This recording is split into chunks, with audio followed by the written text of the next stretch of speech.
Ya, puji Tuhan, selamat malam, selamat bergabung kembali di Zoom online kami. Sebelum kita mulai pembelajaran kita, mari kita sama-sama berdoa. Terima kasih Tuhan Yesus, terima kasih untuk hari yang Kau beri, untuk kami boleh menikmati hari yang Kau beri buat kami Tuhan. Terima kasih untuk penyertaan-Mu yang luar biasa.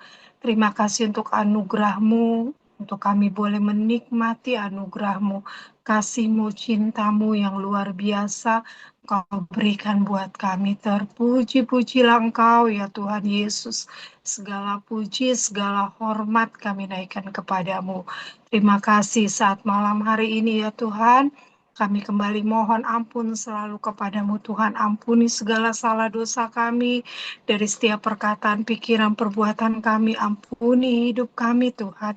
Biar hidup kami boleh terus hidup dalam perkenananmu. Dan kami boleh terus meresponi jaminan pengampunan daripadamu hingga karya salibmu terus menjadi tujuan hidup kami.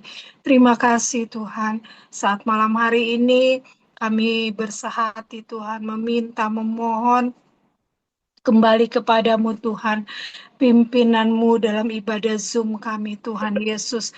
Biar Tuhan apa yang kami lakukan bukan rutinitas, tapi biarlah boleh sama-sama kami diberkati dengan kebenaran firman-Mu Tuhan. Hingga firman-Mu itu boleh berbuah-buah dalam hidup kami Tuhan. Hingga boleh berdampak Tuhan Yesus buat orang lain. Tuhan tolong Tuhan, biar apa yang kami pelajari saat malam hari ini Engkau berikan kami hikmat pengertian. Oh Tuhan Yesus, seperti Tuhan Yesus, anak-anak-Mu yang suka mendengar firman-Mu. Tuhan tolong kami, Tuhan terangi mata hati kami. Kami sungguh percaya Engkau juga mengurapi hamba-Mu dengan urapan daripadamu Tuhan Yesus. Terima kasih Tuhan, terima kasih. Kami menyerahkan kami yang ikut saat ini, baik teman-teman kami yang akan melihat, mendengar rekaman kami, Engkau berkati kami semua. Kami akan mulai pembicaraan kami saat malam hari ini. Dan kami peralaskan doa kami hanya dalam nama Tuhan Yesus Kristus. Haleluya. Amin. Amin. Puji Tuhan. Selamat malam. Saya akan membacakan Efesus 5 ayat 22 sampai 33. Saya akan bacakan. Hai istri, tunduklah kepada suamimu seperti kepada Tuhan, karena suami adalah kepala istri sama seperti Kristus adalah kepala jemaat. Dialah menyelamat tubuh. Karena itu, sebagaimana jemaat tunduk kepada Kristus, demikian jugalah istri kepada suami dalam segala sesuatu. Hai suami, kasihilah istrimu sebagaimana Kristus telah mengasihi jemaat dan telah menyerahkan dirinya baginya untuk menguduskannya sesudah ia menyucikannya dengan memandikannya dengan air dan firman. Supaya dengan demikian ia menempatkan jemaat di hadapan dirinya dengan cemerlang tanpa cacat atau kerut atau yang serupa itu. Tetapi supaya jemaat kudus dan tidak bercela. Demikian juga suami harus mengasihi istrinya sama seperti tubuhnya sendiri. Siapa yang mengasihi istrinya mengasihi dirinya sendiri. Sebab tidak pernah orang membenci tubuhnya sendiri, tetapi mengasuhnya dan merawatinya sama seperti Kristus terhadap jemaat, karena kita adalah anggota tubuhnya. Sebab itu laki-laki akan meninggalkan ayahnya dan ibunya dan bersatu dengan istrinya, sehingga keduanya itu menjadi satu daging. Rahasia ini besar, tetapi yang aku maksudkan ialah hubungan Kristus dan jemaat. Bagaimanapun juga, bagi kamu masing-masing berlaku, kasihilah istrimu seperti dirimu sendiri dan istri hendaklah menghormati suaminya. Puji Tuhan.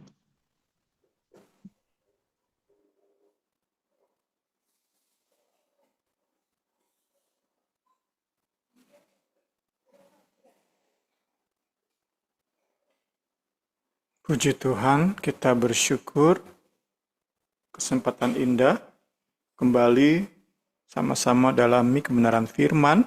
Kita melanjutkan pembahasan kita bedah buku Efesus. Kita mulai masuk ke aturan rumah tangga Kristen. aturan rumah tangga Kristen. Kita akan mulai membahas tentang hal ini yang kembali sama-sama kita mau ingat bahwa apa yang kita mulai pelajari malam hari ini tentang aturan rumah tangga Kristen tidak bisa dipisahkan dari hidup dengan saksama. Dari hidup dengan saksama.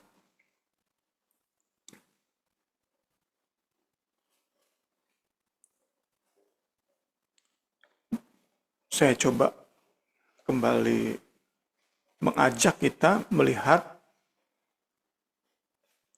hidup dengan saksama itu pertama tidak seperti orang bebal, tetapi seperti orang arif.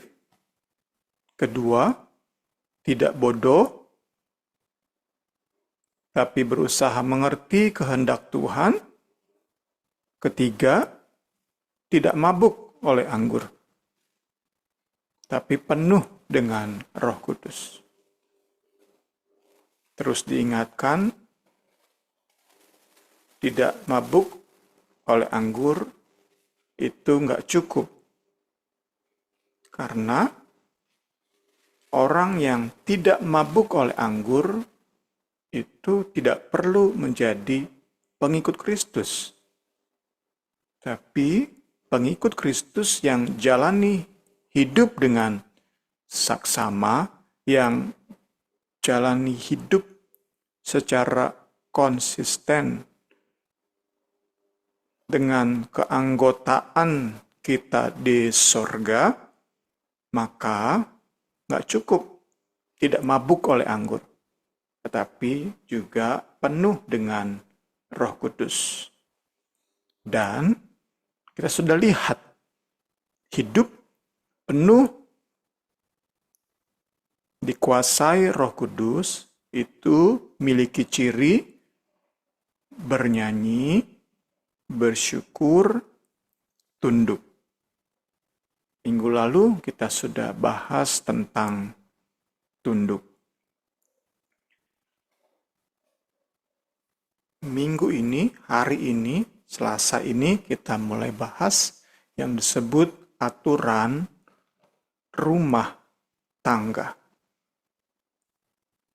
Sekali lagi, aturan rumah tangga ini nggak mungkin dipisahkan dari hidup dengan saksama, dari hidup dikuasai Roh Kudus.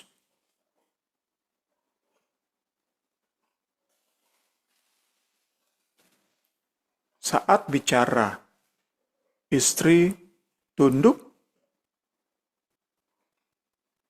kita harus mengaitkannya dengan tadi yang sudah kita daftarkan. Anak tunduk, budak atau pelayan atau hamba tunduk. Nggak bisa dipisahkan dari poin-poin yang sudah kita lihat barusan. Puji Tuhan, puji Tuhan. Hari ini kita hanya melihat penjelasan yang bersifat pendahuluan tentang aturan rumah tangga. Aturan rumah tangga orang percaya, umat tebusan Kristus. Pertama, kita akan melihat pendahuluan pasal 5 ayat 22 sampai pasal 6 ayat 9. Kemudian kita pun akan melihat pendahuluan pasal 5 ayat 22 sampai 33 sesuai yang sudah kita baca barusan. Minggu depan, Selasa depan baru kita mulai melihat detailnya, dimulai dari perintah istri tunduk kepada suami. Puji Tuhan. Itu yang menjadi mapping kita untuk sama-sama kita lihat, kita dalami lebih dan lebih lagi aturan rumah tangga Kristen yang membedakan rumah tangga kita dari rumah tangga non-Kristen, dari rumah tangga orang-orang tidak percaya.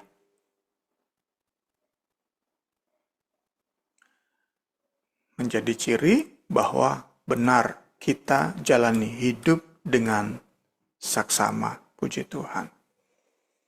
Puji Tuhan, segala hormat bagi Tuhan Yesus. Martin Luther menyebut aturan rumah tangga itu Haustafel.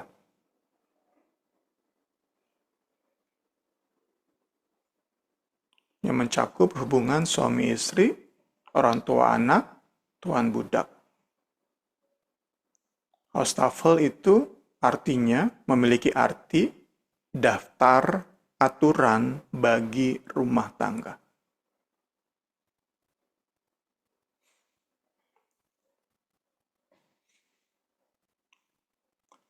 Menjadi diskusi cukup penting dalam ranah teologis. Paulus menuliskan daftar aturan ini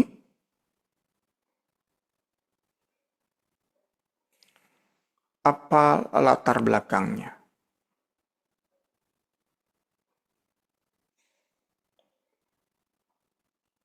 Ada yang menyatakan, ada beberapa penafsir menyatakan bahwa Paulus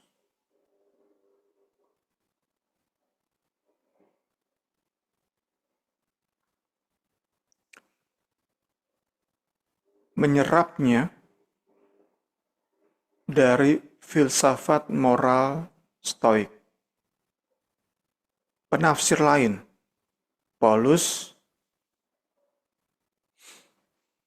menyerapnya dari Yudaisme Helenistik yang terbaru. Tafsiran yang terbaru, Paulus memberi aturan ini dengan budaya Yunani Romawi sebagai latar belakang. Kita mau melihatnya seperti ini sederhananya. Saat itu sudah ada budaya yang berjalan, bagaimana suami berhubungan dengan istri, orang tua berhubungan dengan anak, tuan berhubungan dengan majikan. Sudah ada budaya yang mengaturnya. Kekristenan hadir, kekristenan memberi makna baru terhadap hubungan-hubungan ini. Kiranya kita bisa mengerti awal dari pembahasan kita di malam hari ini.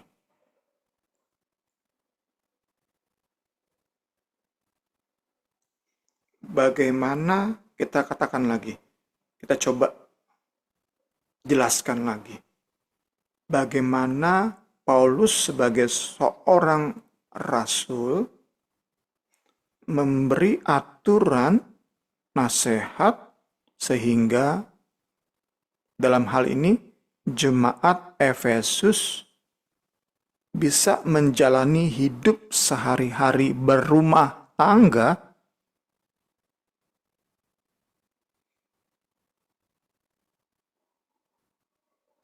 tidak membuat syak masyarakat sekitar, tetapi tidak sama persis.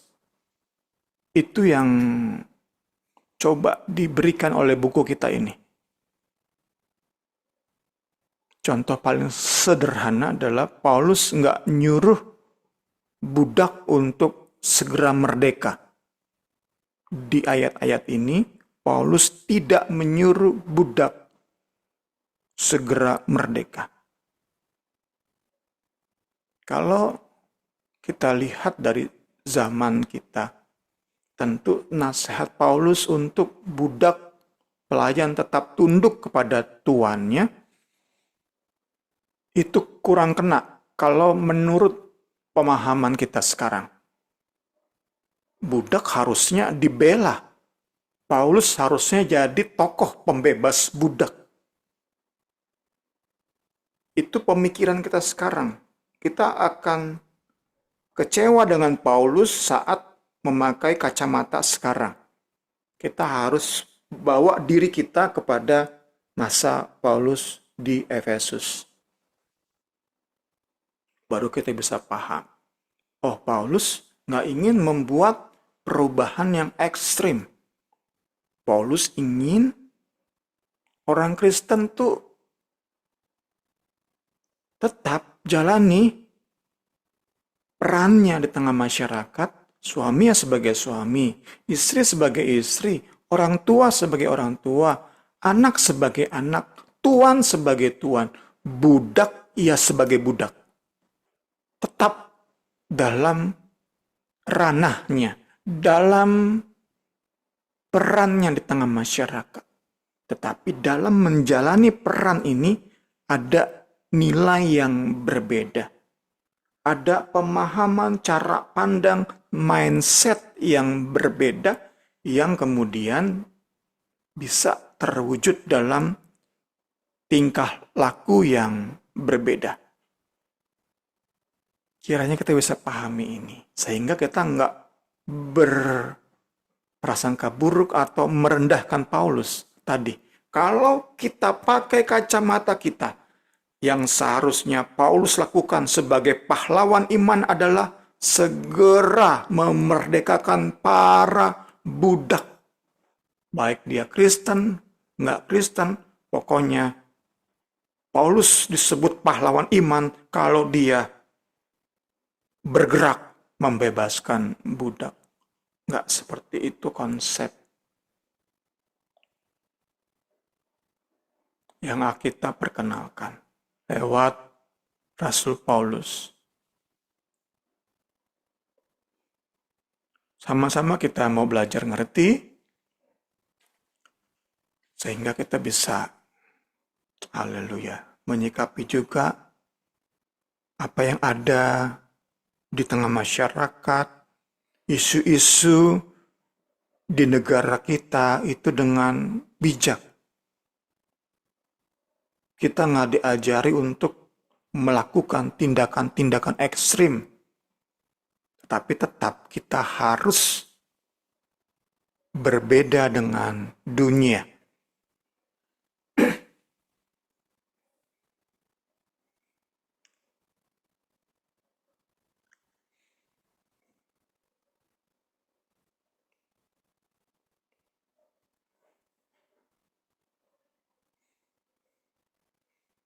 Dan kita masuk ke poin selanjutnya. Alasan atau dasar kita berbeda dengan dunia, perbedaan itu sumbernya adalah Kristus. The model and motivating force, teladan, role model, dan kuasa yang memotivasi kita, memberi semangat kita untuk jalani hidup yang berbeda dari dunia adalah Kristus sendiri. Tadi ya, meskipun perlahan tetapi memberi perbedaan. Nah, ketangguhan, tidak mudah menyerahnya kita dalam memberi perbedaan, meskipun lambat, tetapi ada perbedaan.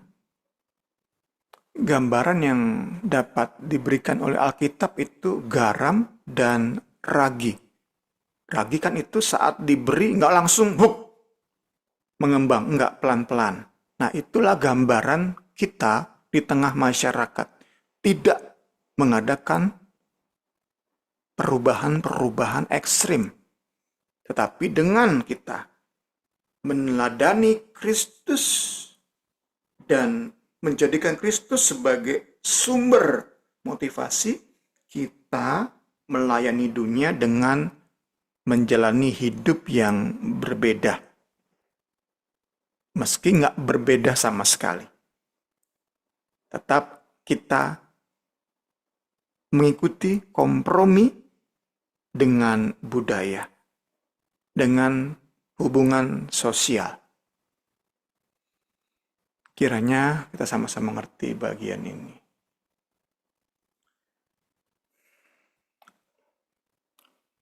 Perbedaan yang bersumber dari Kristus tadi itu memberi penekanan tentang hubungan timbal balik.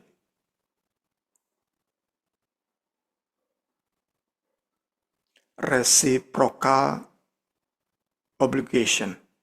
Bukan hanya sekadar hubungan, tetapi obligasi, tanggung jawab.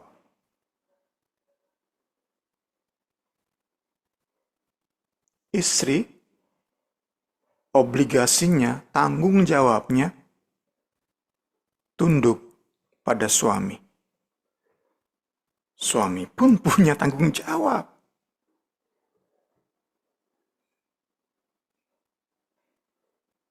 Itu yang kita bahas minggu lalu. Bukan hanya istri diminta untuk tunduk. Tidak. Kalau dalam budaya Yunani Romawi, mungkin seperti itu.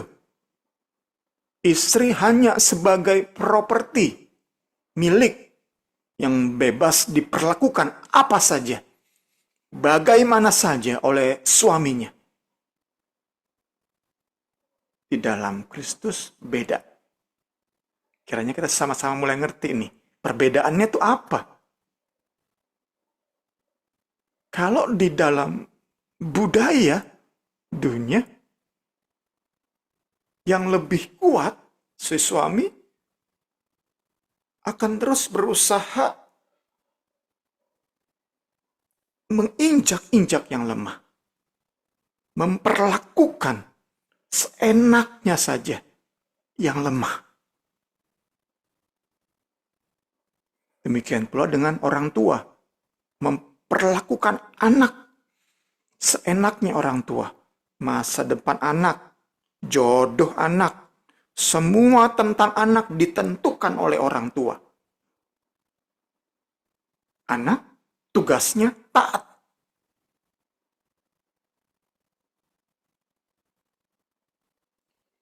Apalagi para budak. Nggak ada hubungan yang resiprokal, yang timbal balik. Para budak nggak ada perlindungan, nggak ada hak. Para budak nggak punya hak. Punya aja enggak, apalagi mau ngomong persamaan hak.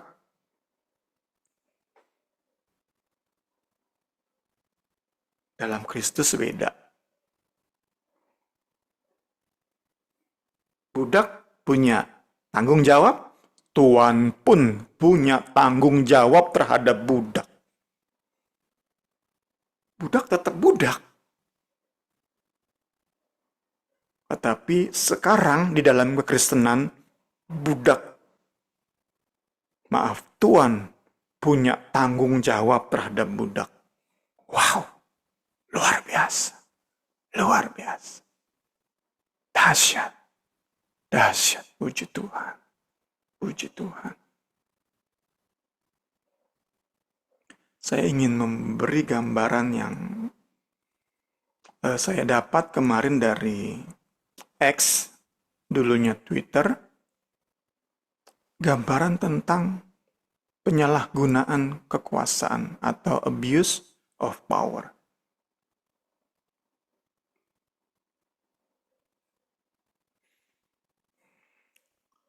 Dari seorang pemilik status yang menulis seperti ini, pertama kali ngebedah kasus Jeffrey Epstein. Yang belum baca bisa baca sendiri kasusnya, buat skripsi dulu, ngebedah kasus ini, kasus abuse of power ini. Salah satu hal yang atau momen yang membuat gue engeh bahwa jadi ngebedah kasus Jeffrey Epstein untuk skripsi, itu momen yang membuat penulis status ini ngeh bahwa pada dasarnya kekuasaan akan memang selalu ngetes batas-batas ketidakberdayaan orang atau kelompok yang lemah yang ditindasnya. Dalam hal ini Epstein banyak kali melakukan diduga trafficking dan diduga pelecehan, bahkan hal-hal yang lebih buruk terhadap anak-anak.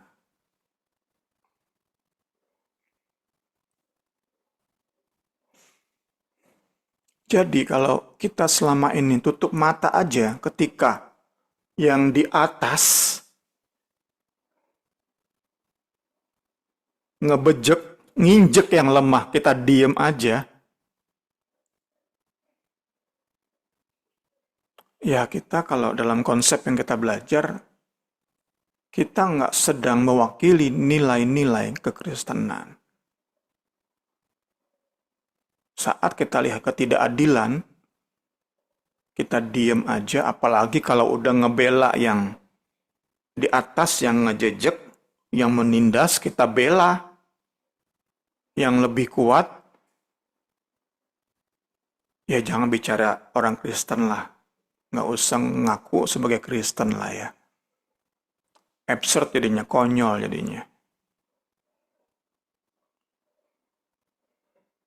Bahkan saat kita tutup mata, diem 1000 bahasa, saat kaum lemah dijejek,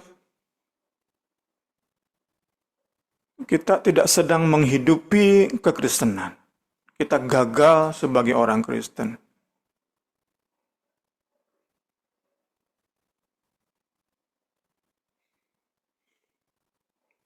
Kita diingatkan dengan sebuah konsep bahwa kekuasaan menyingkapkan sifat sesungguhnya manusia.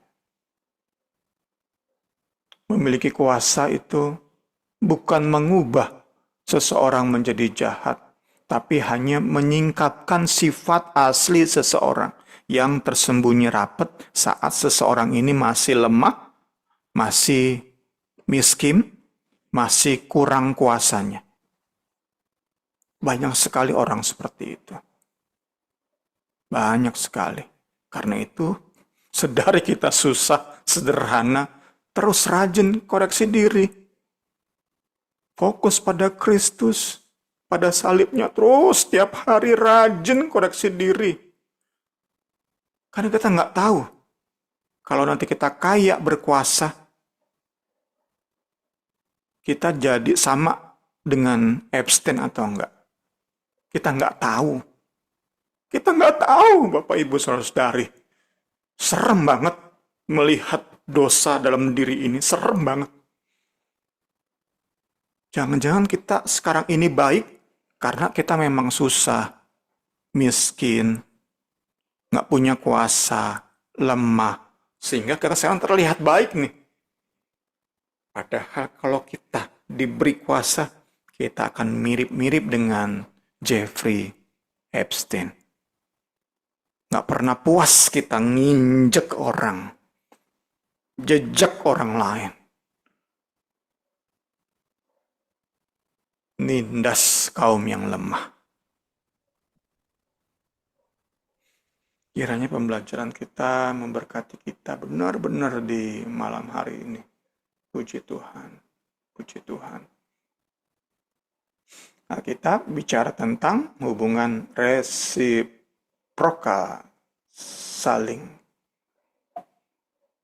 Hubungan yang berbalasan. Puji Tuhan. Kita sudah lihat ini, nanti Bapak Ibu Saudara-saudari bisa pause dan screenshot untuk kalau mau lebih jelas lagi. Puji Tuhan, puji Tuhan.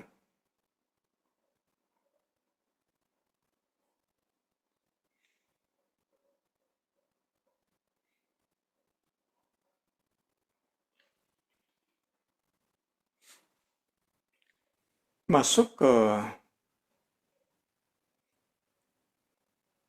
melihat hubungan suami istri sebelum masuk ke pendahuluan suami istri.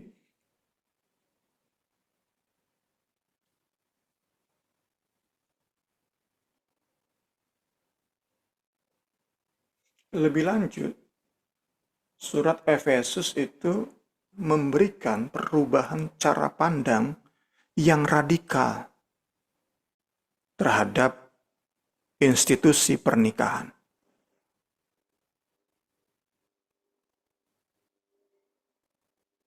Pernikahan bukan hanya dilihat dari sudut pandang penciptaan di kitab Kejadian.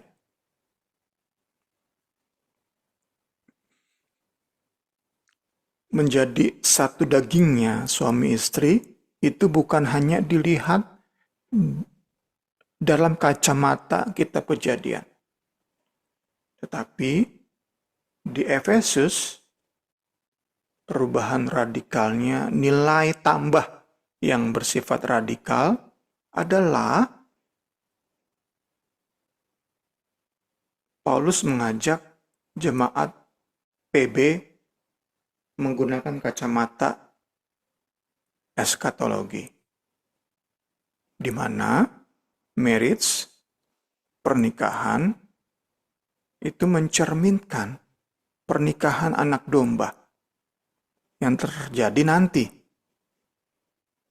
di mana Kristus dan gereja itu menjadi satu daging, dan suami istri ini akan memerintah. Kita yang dibesarkan di Pankar, kita bilang aja memerintah di kerajaan 1000 tahun damai. Mudahnya seperti itu. Supaya kita lebih mudah mengerti nih, gambarannya kita lebih mudah dapat. Jadi suami istri, gereja, dan Kristus bagaikan. Sekali lagi ini gambaran untuk mempermudah, walaupun tentu nggak tepat seperti ini. Seperti seorang raja dan permaisuri. One flesh-nya, satu dagingnya, Kristus dan gereja yang nanti memerintah segala sesuatu. Kita sudah bahas juga di berkat-berkat rohani.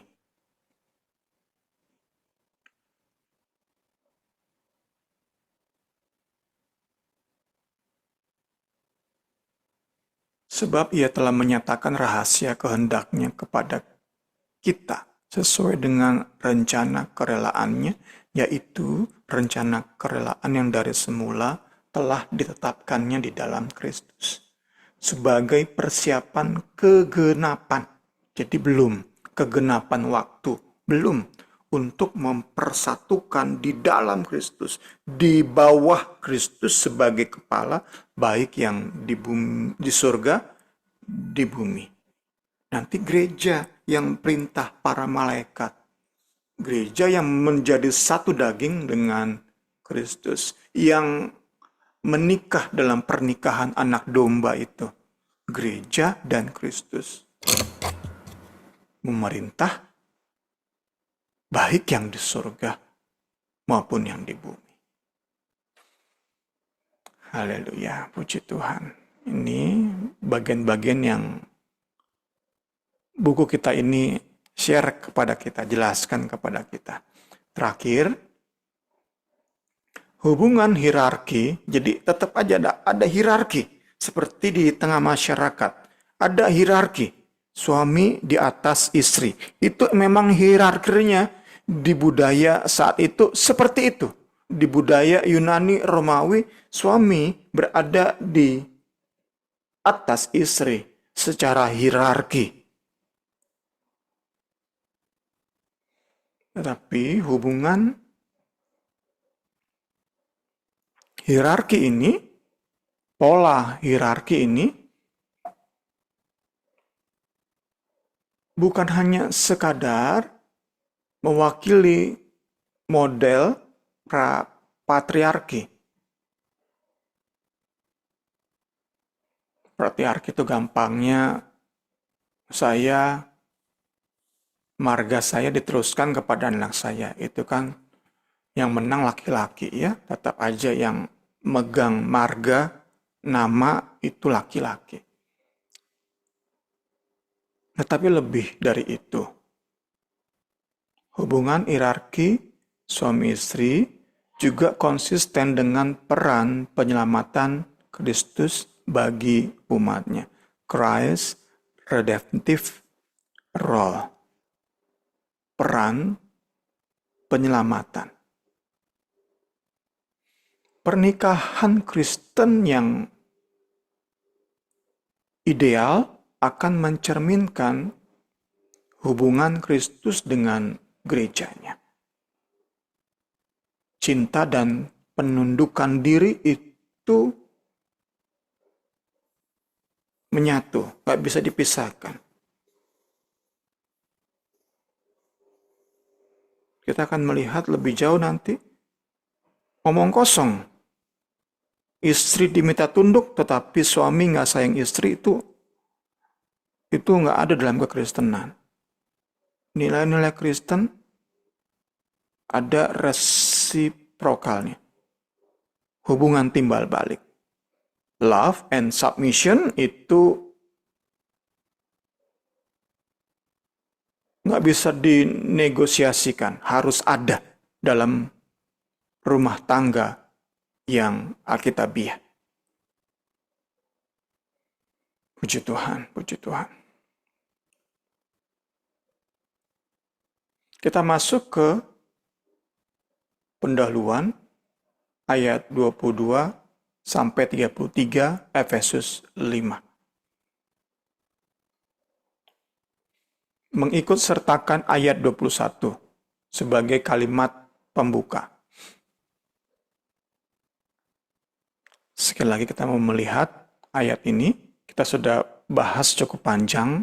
Kemarin kita lihat lagi. Inilah ayatnya, rendahkanlah dirimu seorang kepada yang lain. Ini yang menjadi dasar untuk masuk kepada perintah istri tunduk. Tetapi ayat ini menjelaskan tunduknya istri seorang kepada yang lain. Merupakan hubungan timbal balik dengan suami yang cinta istri. Nggak bisa berharap istri tunduk pada suami saat suami tidak cinta istri. Ayat ini gagal nih. Ayat ini berarti nggak digenapi nih. Rendahkan dirimu seorang kepada yang lain. Lebih jelas di BIMK, untuk menghormati Kristus, hendaklah kalian tunduk satu sama lain. Jadi dapat dikatakan suami pun harus tunduk, tapi bukan kepada istri. Tunduk pada kewajiban mengasihi istri. Kiranya kita jelas, Bapak Ibu, saudara-saudari. Jelasnya kita ini akan memberkati banyak orang, akan memberkati banyak rumah tangga. Allah Roh Kudus tolong kita, puji Tuhan.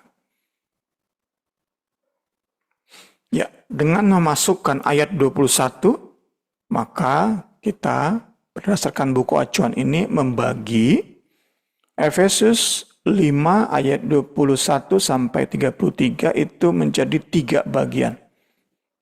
3 bagian. Pertama, sembari kita lihat di gadget kita ayat demi ayat. Bagian pertama, seksi pertama itu ayat 22 sampai 24. Mendorong istri untuk tunduk kepada suaminya seperti kepada Kristus. Jemaat kepada Kristus, istri kepada suami. Penundukan diri ini di ayat 23 didasari oleh peran suami sebagai kepala. Kita sudah mulai melihat ternyata suami pun punya tanggung jawab. Dan suami harus tunduk kepada tanggung jawab tersebut. Barulah Efesus 5 ayat 21 terpenuhi dalam hidup kita pribadi dan rumah tangga.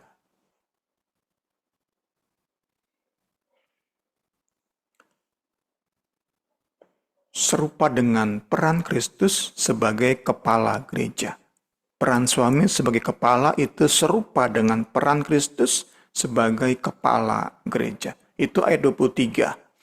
Ayat 24-nya perintah untuk tunduk diulang. Dan sekarang menerima tambahan penekanan melalui kata dalam segala sesuatu. Istri tunduk dalam segala sesuatu. Sekali lagi sambil kita baca ayat per ayat sebagai pendahuluan, minggu depan baru kita mulai lihat ayat per ayat. Sekarang bagian kedua. Seksi kedua itu ayat 25 sampai 32. Dari panjangnya ayat aja kita sudah tahu peran suami, tanggung jawab suami lebih berat. Maka memang absurd ya, saat terus istri diminta untuk tunduk kepada suami. Tetapi si suami seperti nggak sadar bahwa perannya, tanggung jawabnya jauh lebih berat. Diwakili dengan menerima ayat yang paling panjang. Ayat 25 sampai 32. Istri cuma 22 sampai 24. 3 ayat. Suami berapa ayat? 7 ayat.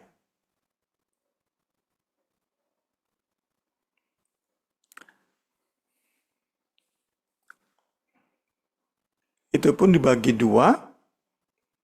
Di seksi yang kedua ini, bagian pertama ayat 25-27, di mana istri dinasehati untuk mengasihi istrinya sebagaimana Kristus mengasihi gereja.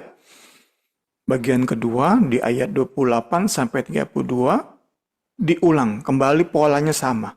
Seperti tadi kepada istri, nasihat kepada istri, nasihat kepada suami juga ada pengulangan. Nasihat, dorongan itu kembali diulang. Dorongan untuk mengasihi istri, mencintai istri diulang. Tetapi sekarang ada tambahan, yaitu bahwa kasih kepada istri itu didasari oleh pertama, kasih kepada diri sendiri, kepada tubuh sendiri, dan kasih Kristus bagi gereja. Dua dasarnya. Kasih kepada diri sendiri dan kasih Kristus kepada gereja. Ada dua dasar dari kasih suami kepada istri. Bagian ketiga, terakhir, ayat 33, kesimpulan. Dengan kembali mengulang tanggung jawab baik dari si suami juga dari si istri. Puji Tuhan. Ya. Kita masuk kepada bagian-bagian terakhir di malam hari ini. Puji Tuhan. Tetapi tetap cukup panjang. Kita lihat di sini, muncul pertanyaan dalam diskusi teologis, mengapa Paulus menjelaskan dengan panjang lebar topik pernikahan kepada jemaat Efesus, sedangkan kepada jemaat-jemaat lain Paulus tidak melakukannya. Kepada jemaat Efesus panjang banget. Dari ayat 22 sampai 33. 11 ayat. Panjang banget.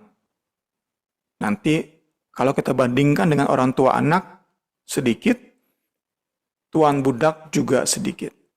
Dibandingkan dengan surat-surat lain, ini yang paling panjang. Di Kolose ada, di Petrus ada, tetapi ini yang paling panjang. Kenapa Paulus nulis tentang pernikahan begitu panjang bagi jemaat Efesus? Itu salah satu bahasan diskusi teologis. Ada beberapa kemungkinan. Ada 3 kemungkinan yang diberikan oleh buku kita ini.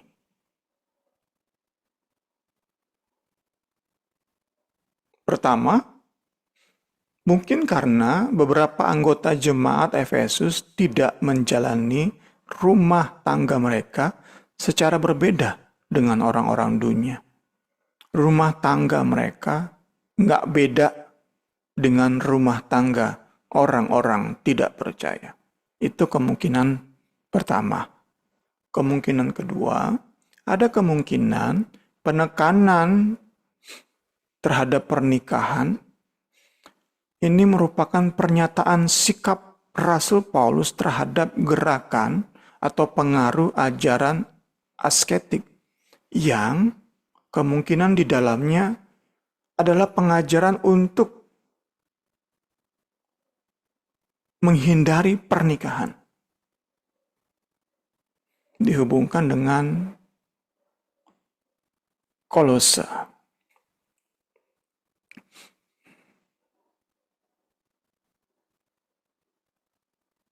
Kita sering bahas sebenarnya poin ini.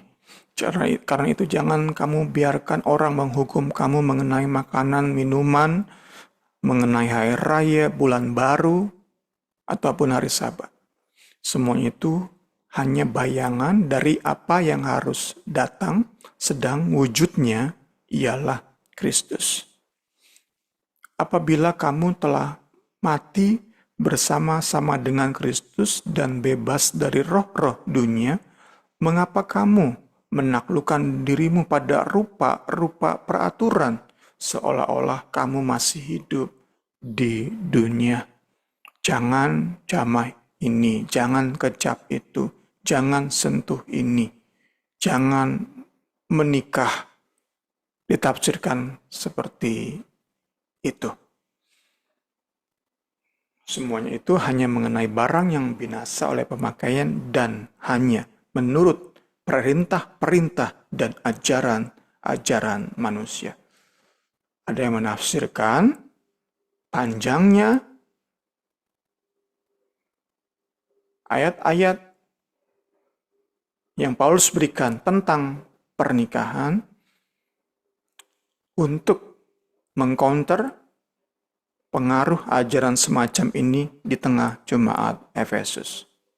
Seperti Paulus ingin bilang, yang mau nikah, nikah aja.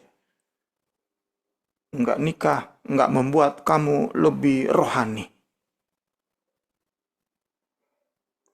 Ini kan pengajaran yang sesat yang dikutuk oleh Rasul Paulus. Yang memberi kesan, kalau gua menahan diri enggak menikah, gua lebih rohani. Itu pengajaran ini. Paulus menuliskan panjang lebar tentang pernikahan untuk mengcounter pengajaran sesat semacam ini. Itu nomor 2 kemungkinannya. Itu nomor 2. Terakhir, kemungkinan ketiga, atau bahkan bukan kemungkinan lagi yang bersifat lebih pasti adalah, dan yang lebih mulia, bahwa Paulus ngerti dan yakin bahwa kita sudah melihat tadi satu dagingnya suami istri, harmonisnya rumah tangga itu merupakan elemen penting penggenapan janji, penyatuan segala sesuatu di bawah Kristus. Dalam khotbah-khotbah di PD Injil, kita sempat menyinggung tentang hal ini. Tunduknya gereja kepada Kristus itu tunduk yang rela hati. Seneng banget bisa tunduk pada Kristus. Itu gambaran dari istri yang tunduk kepada suami. Seneng. Dalam penundukan itu seneng, lega. Seperti gereja tunduk kepada Kristus. Itu idealnya tunduknya kita, taatnya kita itu lega, seneng, rela.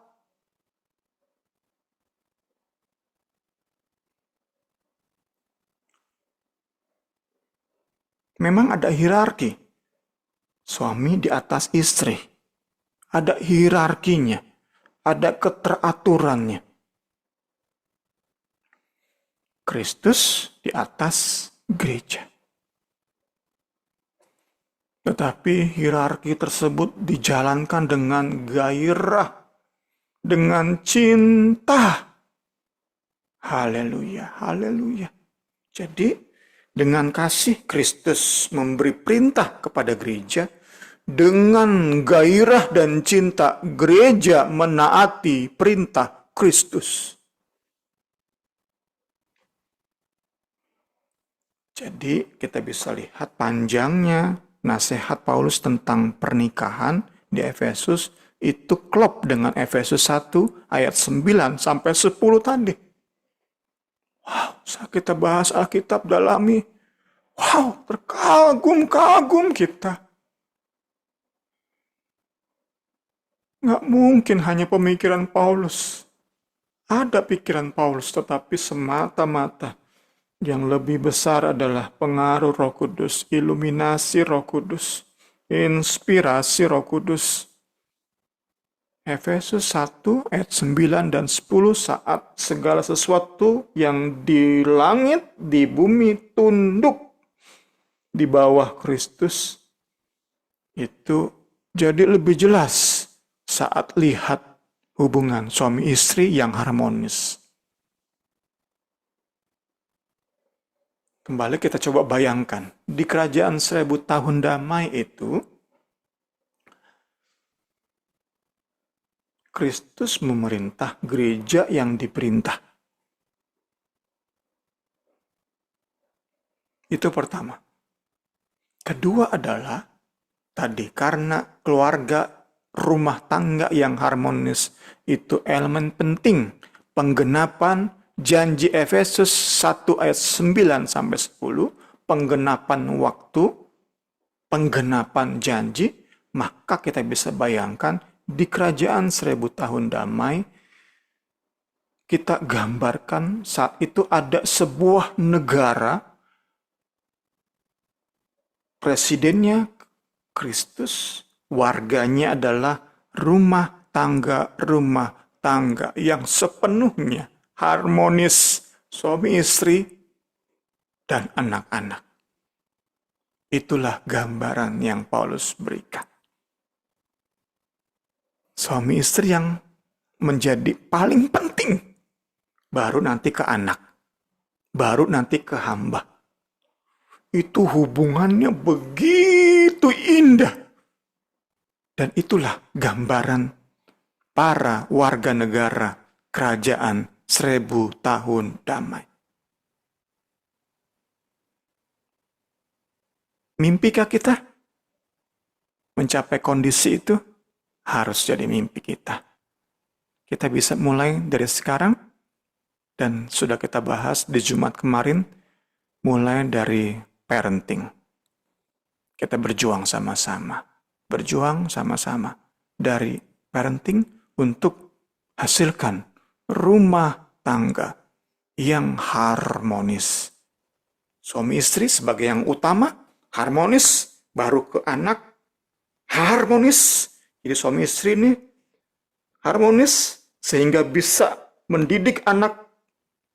Anak pun terhubung dengan orang tua secara harmonis. Suami sebagai majikan terhadap pelayan secara harmonis. Itu akan menjadi elemen penting kerajaan 1000 tahun damai. Kiranya pembelajaran kita di malam hari ini memberkati kita. Mulai minggu depan, kita akan melihat ayat per ayat. Dimulai dengan penundukan istri. Selamat malam, Tuhan Yesus memberkati. Saya kembalikan kepada Ibu Rini. Iya, puji Tuhan. Selamat malam, ada Bu juga. Rame kita saat malam hari ini. Mungkin baru pendahuluan ini nih tentang suami istri ya, tentang pernikahan. Mungkin ada yang mau ditanyakan dari Bu, Agnes, Niar.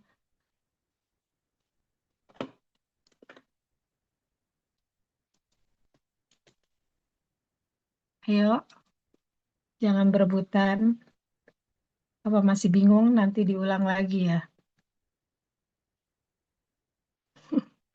Oke,